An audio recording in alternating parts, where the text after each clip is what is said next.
સુંદર ચર્ચા કરી છે. ધામના સ્વેન સદા નિરસ્ત કુહકમ સત્યમ પરમ ધીમહિ. હરિ સુધીની યાત્રા માટે, હરિ સુધી પહોંચવા માટે અમારા મહાપુરુષો એમ કહે કે જીવનમાં સત્ય રૂપી પરમાત્માને યાદ કરે, અને જેને સત્ય રૂપી ભગવાનની આરાધના કરી છે, જેના જીવનમાં સત્ય રૂપી પરમાત્માની પૂજા કરી છે, અમારા મહાપુરુષો એમ કહે કે એના જીવનની અંદર પ્રત્યેક ક્ષણ મારો શ્રી હરિ એની રક્ષા કરે છે. ધાવના સ્વેન સદા નિરસ્ત કુહકમ સત્યમ પરમ ધીમહિ. મારો પરમાત્મા સત્ય સ્વરૂપ છે. ગઈકાલે પણ આપણે ઘણી બધી સત્ય રૂપી એની ચર્ચાઓ કરી હતી. સત્ય રૂપી પરમાત્માને આપણે યાદ કર્યા કે આ પ્રેમ રૂપી પરમાત્મા છે, આનંદ રૂપી પરમાત્મા છે, અને એક ભગવાનનું રૂપ છે સત્ય રૂપ. અહીંયા તમે મજાની વાત એ છે કે શ્રીમદ ભાગવતની રચનામાં ભગવાન વેદવ્યાસજીએ બહુ ધ્યાન આપ્યું છે. લખે છે કૃષ્ણ ચરિત્ર, પણ એમાં એવું ન લખ્યું કે કૃષ્ણમ પરમ ધીમહિ, કૃષ્ણ જે પરમ દેવ છે, હા નહીં. ન લખ્યું રામમ પરમ ધીમહિ, ન લખ્યું શિવમ પરમ ધીમહિ. હા, ભગવાન વેદવ્યાસજીએ લખ્યું સત્યમ પરમ ધીમહિ. સત્યરૂપી પરમાત્માના ચરણોમાં વંદન કર્યા, સત્યરૂપી પરમાત્માના ચરણમાં પ્રણામ કર્યા છે.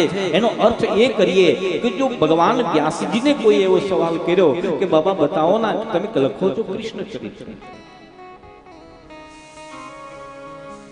તો તમે કૃષ્ણમ પરમ ધીમહિ કેમ લખ્યું? હા, ત્યારે ભગવાન વ્યાસજીએ બહુ સુંદર અહીંયાની વ્યાખ્યા કરતા કીધું કે ભાઈ સાંભળો, હું કૃષ્ણમ પરમ ધીમહિ લખું ને તો કૃષ્ણ ભક્તો કહેશે કે આ કથા તો અમારી છે, આમાં અમારો અધિકાર છે. રામમ પરમ ધીમહિ લખું તો રામ ભક્તો એમ કહેશે કે આ કથા તો અમારી છે. શિવમ પરમ ધીમહિ લખું તો શિવ ભક્તો કહેશે કે આ કથા તો અમારી છે. અને વાતે સાચી, આ કળિયુગની અંદર અનેક પ્રકારના આપણા સત્ય સનાતન ધર્મના વાડાઓ પડ્યા છે. રામને માનનારો કૃષ્ણમાં ન જાય, કૃષ્ણને માનનારો ભગવાન શિવમાં ન જાય, શિવને માનનારો માતાજીમાં ન જાય, અનેક વાડાઓ પડ્યા છે. એટલે ભગવાન વ્યાસજી એમ કહેવા માંગે કે મારે શ્રીમદ ભાગવતજીને વાડો નથી બનાવવો. હા, શ્રીમદ ભાગવતી આત્મ કલ્યાણનું એક શ્રેષ્ઠ અને સરળ સાધન है मेरे प्यारे.